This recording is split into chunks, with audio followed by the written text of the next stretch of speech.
What's going on, everybody? I'm your host, Ben Balian, back with another episode of the Sports Pod. And today I'm going to get into where I think the top free agents will land in the MLB. Juan Soto, Pete Alonso, Corbin Burns, you name it, they'll be talked about in this episode. I also have a call to get to throughout this episode.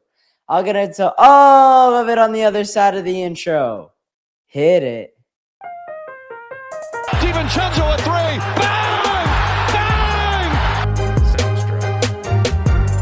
Bang! Got the wall. He jumps. It's gone. He did it. He did it. Pete Alonso with the most memorable home run of his career.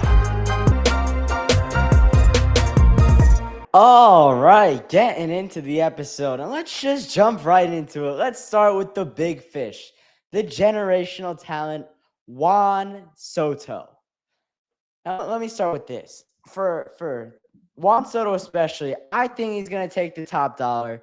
I don't think he's going to go anywhere if they're not paying him the most money on the table. And I think this because if he was going to take a deal that wasn't as much money, but he got to stay with a team that he wanted to, he would have taken that Washington deal back in 2019. He wouldn't have waited until 2024 to hit free agency. And that's just the facts.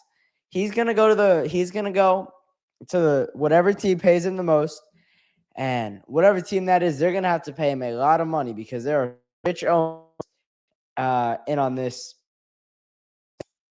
generational free agent. I know that's thrown around a lot nowadays, but it's the truth with Juan Soto. He is the real deal. He can hit the ball better than anyone I've ever seen in my life.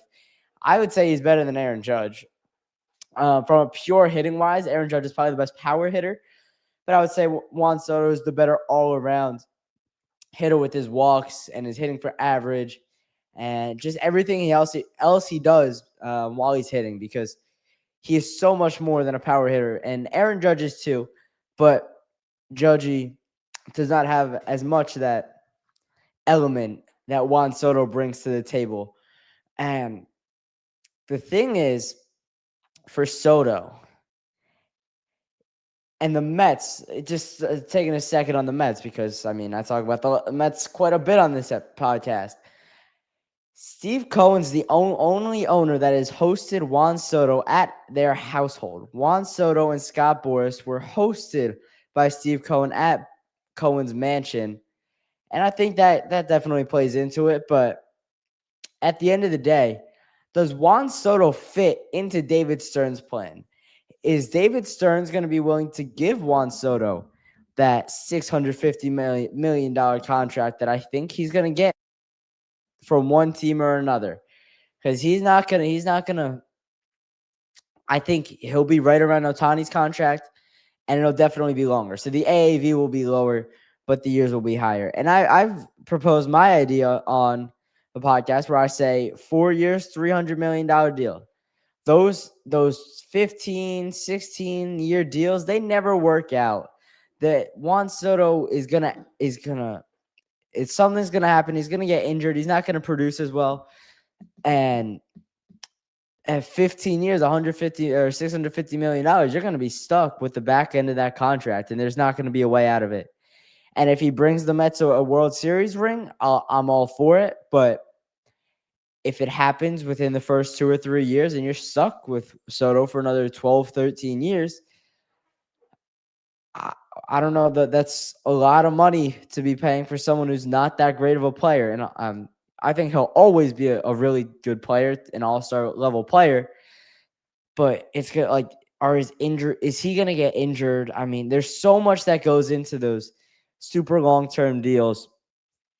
And I just don't know if Juan Soto is going to have the longevity to really keep performing. Probably not at the level he's performing at right now, but a top-of-the-line level that you're paying a lot of money that you're paying over $45-50 million a year for. And let me get to the Mets versus the Yankees. Who needs him more, Steve Cohen versus Hal Steinbrenner? My thinking is Hal Steinbrenner needs to sign Juan Soto more than Steve Cohen. Steve Cohen is going into his fourth season as the owner of the Mets, and he's had a good amount of success.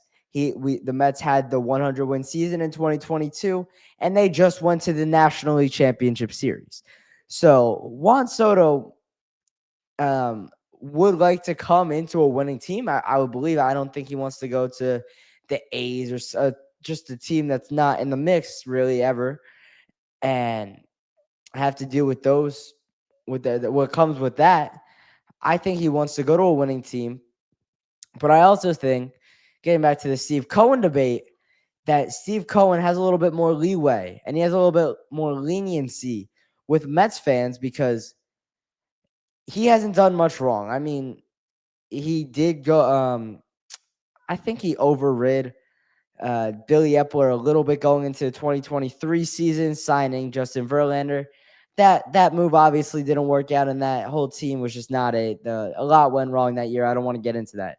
But Hal Steinbrenner has been under fire by Yankees fans, by the New York media, by everyone surrounding the Yankees for the past couple years, since 82 and 80 happened.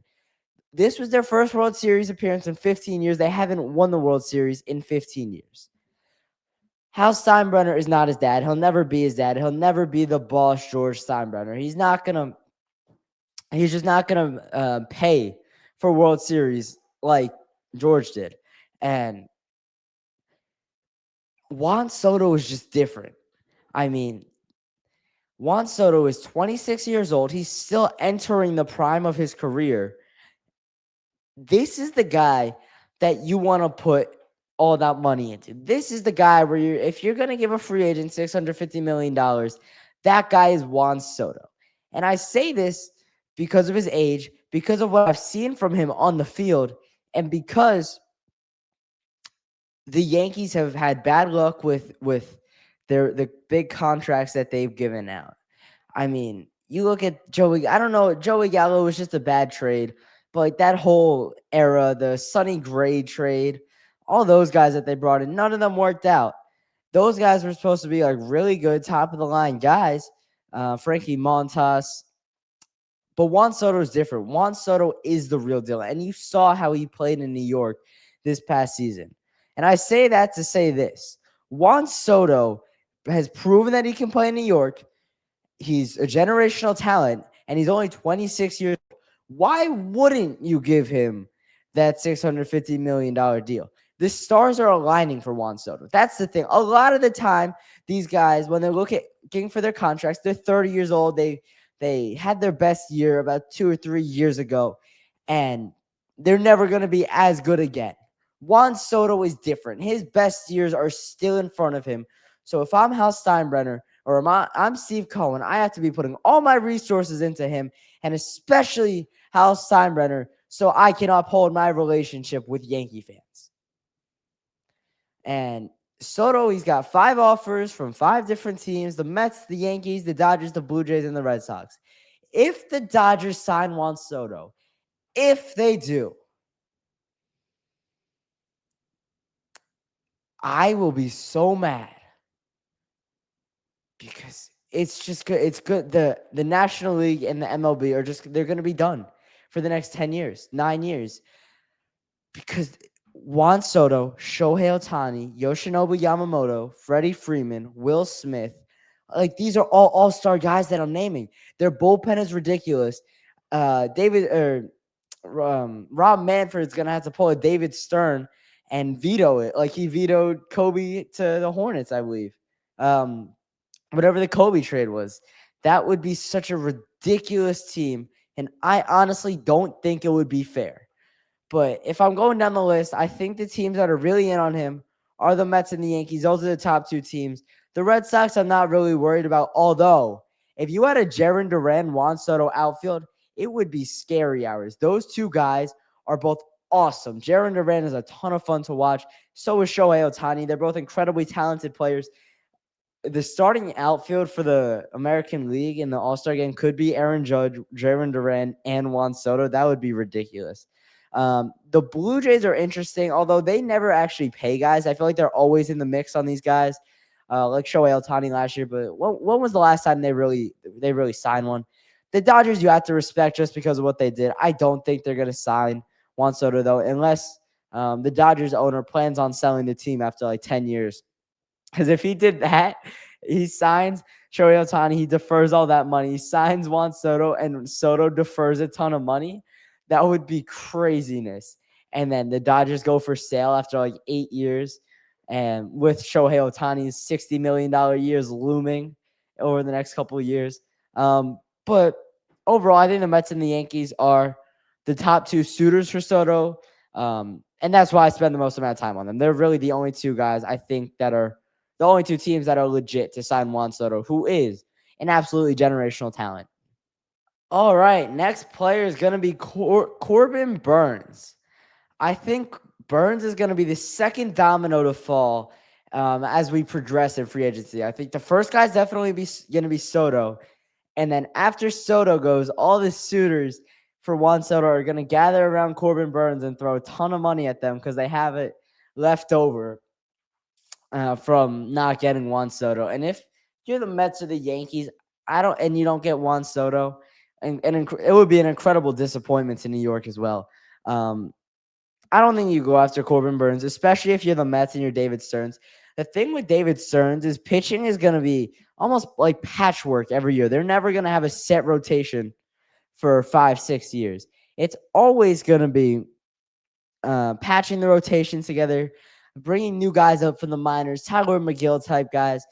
You'll find the Shaw Manias, the Diamonds in the Rough, the Luis Severinos trying to bounce back after bad season, looking to get right on a new team. But for the most part, it's going to be minor leaguers. He's going to really build up the pitching in the farm system, and then that's going to be how it goes. So I don't think he goes to the Mets, and I just don't think the Yankees are going to be after him. Even if they miss out on Soto, I think they're going to go after maybe Alex Bregman and Pete Alonso. That would be sufficient. Really lock down your corner infield after because Rizzo's washed and DJ LeMahieu's not going to do anything. So as I was preparing for this episode, I was thinking, like, what is Corbin Burnes going to sign off of? Is he going to take top dollar, or is he going to go to the best situation for him? I think it's going to be a combination of both. I was really at a crossroads with this because he wouldn't have been traded out of Milwaukee if David Stearns, because it was still David Stearns at that time, I think. Was it? No, it wouldn't have been David Stearns anymore. It would have been their new GM because, that was last offseason, like late in the offseason. Whatever, though. He wouldn't have been traded from the Brewers if he thought he had a real chance of going back. And the Brewers weren't gonna give him top dollar. That's just not how they run their franchise. So that leads me to believe he wants top dollar. But if he wanted top dollar, I think the Orioles are going to be in the mix for him. And it's been reported that he's not going to go there. And I think that's a place that could pay him top dollar. But if he wanted to go situation, he would have stayed with the Brewers because that's a good spot for him. They're always in contention. He'd easily be the ace of that staff. So I don't really know where Corbin Burnes wants to go with this. I think the Cubs are an interesting option. I think Shota Imanaga and Corbin Burnes at the top of a rotation would be absolutely devastating. But I don't know if that's going to happen. I'm really confused with this Corbin Burnes situation. I really don't know what's going to happen with him. My prediction is that he goes to the Cubs just because I think they have the resources to go after him. And I think they probably do want another pitcher after Imanaga proved that he was relatively inconsistent this year. If you look at his stats from this year, in 2024, he was 15-3 with a 2.91 ERA.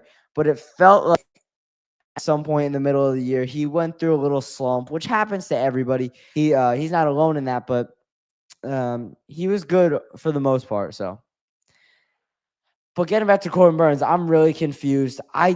If I can tell you one thing, I think he won't be a Yankee, he won't be a Met, or he won't be an Oriole. Those are the three teams, rather, that I'm going to rule out 100%. Anywhere else is fair game. There hasn't been much reporting on the Corbin Burnes situation. So I'm just kind of taking a shot in the dark and saying he's going to go to the Cubs because I think it would be a lot of fun.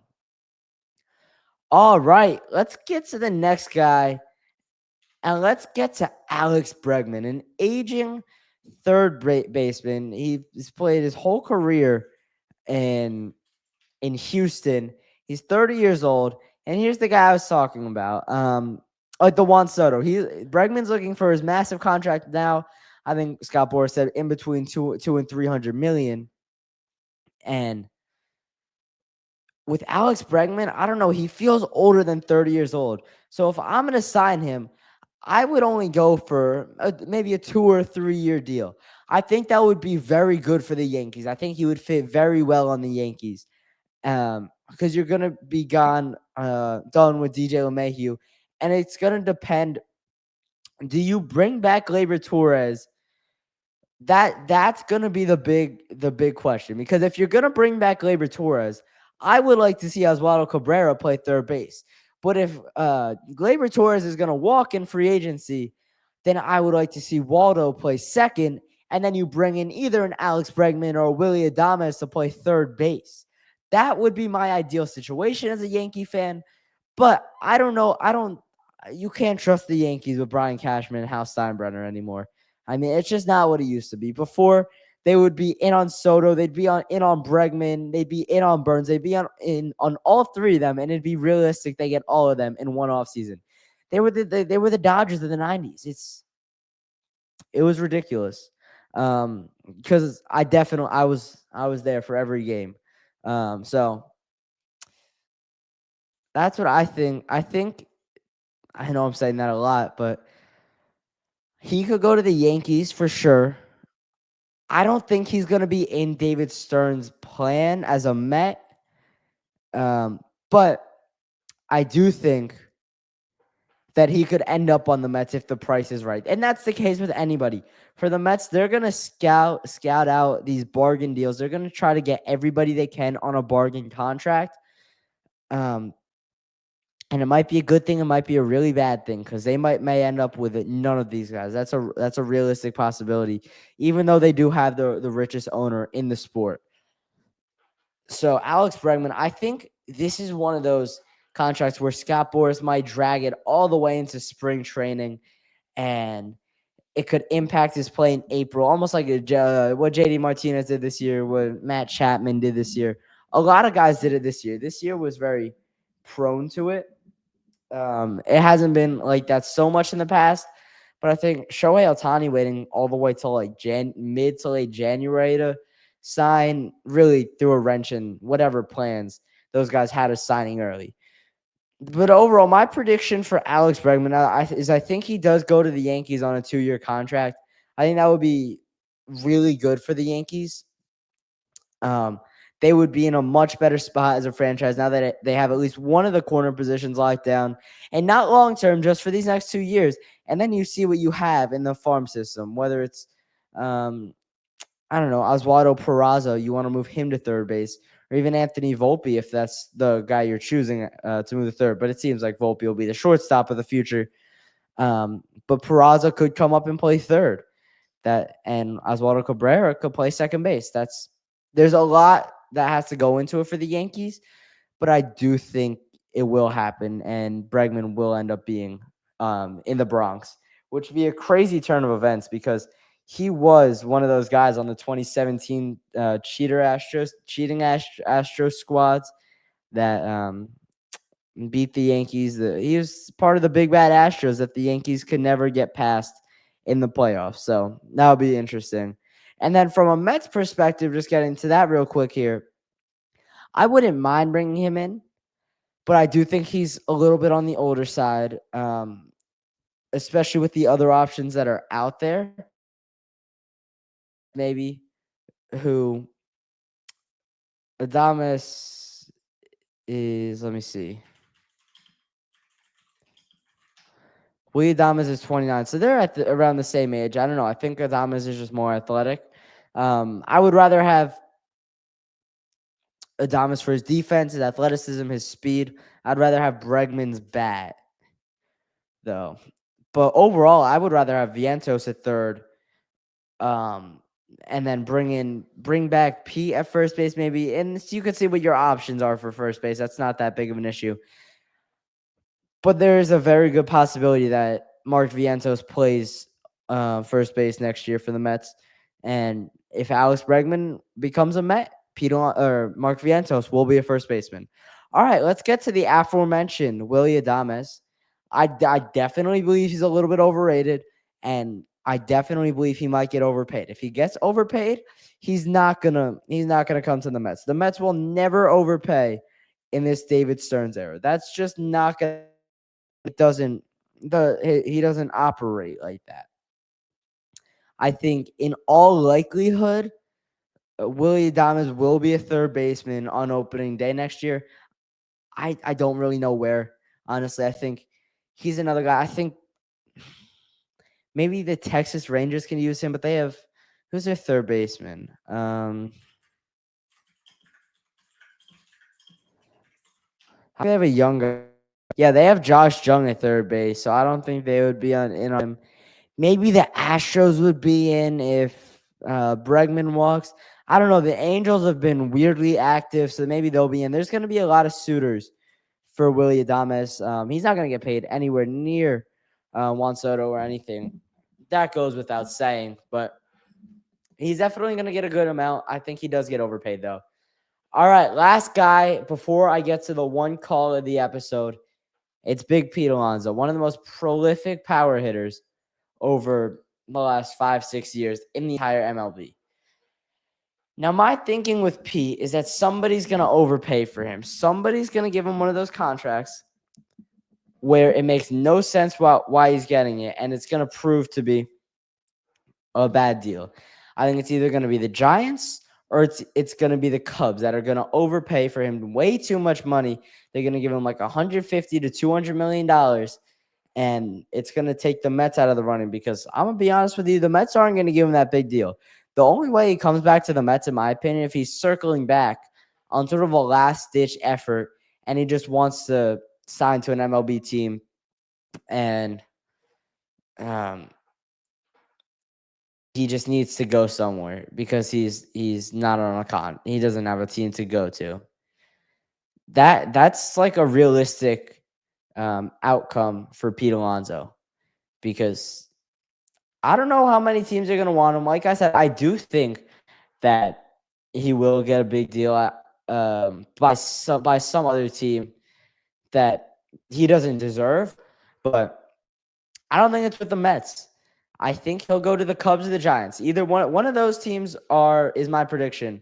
All right, let's get into the one voicemail for this episode. Hey, Ben. It's TD from Gillette. After watching Sunday night's game and seeing Saquon go off on the Rams, did the Giants make a big mistake by letting him go? I'd love to hear your thoughts. Love the show. Thanks, buddy. All right, thanks, TD. Yeah, the Giants made a mistake. Their first mistake was paying Daniel Jones $140 million. And that is why Saquon Barkley, I'm talking too much baseball now. That's why Saquon Barkley is not a Giant. Because the Giants didn't value the running back position enough. And they'd rather spend that money that would be used on Saquon Barkley on Daniel Jones, who didn't deserve it. And now they've moved off Daniel Jones, and you're seeing what Saquon's doing in Philly. And if you're going at it from a Saquon perspective, it was a business decision. It was the right decision, and it's going to work out for the better. The Eagles' offensive line will be at the top of the league for the rest of his career, the rest of his time in Philadelphia. So why wouldn't you go there? They're paying you a good amount of money. They're paying you top dollar for your services, and they have a top offensive line. It was a no-brainer for him. But yeah, from a Joe Schoen perspective, you made a mistake. John Mara told you he's going to lose sleep over it. I hope John Mara is losing sleep over it, and I hope John Mara is pushing Joe Schoen and Brian Daboll to be better. But it's a huge mistake. All right, that's going to do it for this episode. If you enjoyed, please consider leaving a like, subscribing, or following based on your platform. If you want to leave a voicemail, leave a message at 848 848-305-8073. Once again, that's 848-305-8073. All right. Also, make sure to check out the links down in the description below. And most importantly, keep it locked with the Sports Pod.